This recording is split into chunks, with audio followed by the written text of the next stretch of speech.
పోరాటం ఇది. వెళ్ళిపోండి. అవును బుజ్జి, ఒలింపిక్స్ లకు పోవాలంటే ఏం చేయాలరా? చాలా టాలెంట్ ఉండాలి.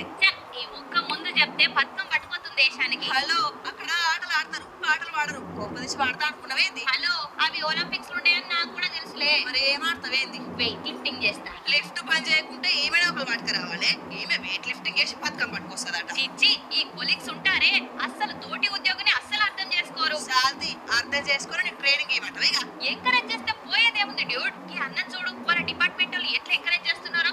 కృషి ఉంటే మనుషులు ఋషులవుతారు, మహాపురుషులవుతారు అని ఊకెనే వచ్చినాయి ఆ పాటలు.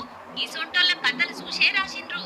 అన్న శ్రీనివాసరావు కాకినాడలో ఆర్టీసీ డ్రైవర్ గా చేస్తున్నాడు. పేరుకే ఆర్టీసీ డ్రైవర్ గాని అంతకు మించి మంచి అథ్లెట్ కూడా. State national level body building, power lift పోటీలో పాల్గొని వెండి బంగారు పతకాలు కొట్టిండు. ఓ దిక్కు డ్యూటీ, ఇంకో దిక్కు ఆటలు. రెండు పడవల మీద నడుచుకుంటూనైనా విజయాలు సాధిస్తున్నాడు. ఏ గురువు లేకుండా యూట్యూబ్ లో చూసి నేర్చుకొని ఏకలవ్యం లెక్క పాఠాలు నేర్చుకుంటున్నాడట. తన ప్రతిభను చూసి తోటి ఉద్యోగులు, ఆఫీసర్లు కూడా సహకరిస్తున్నారట. ఎప్పటికైనా ఒలింపిక్స్ కు పోయి రాష్ట్రానికి మంచి పేరు తెస్తా అని కూడా అంటున్నాడు. కానీ డ్యూటీలకు డుమ్మాలు కొట్టి పోటీలకు పోతుంటే జీతం కట్ అవుతుండే. ఆసరేటోళ్ళు లేరాయే.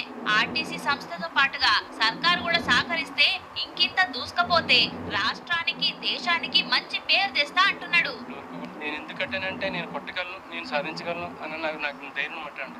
ఇన్ని దేశాలు వచ్చి నేను ఫైట్ చేయగలను సార్. గెలిచినాక ఇచ్చే ప్రోత్సాహాల కన్నా గెలిచేటందుకు వాళ్ళని ప్రోత్సహిస్తే ఎంత బాగుంటది. ఇవాళ దిల్దార్ వార్తలు.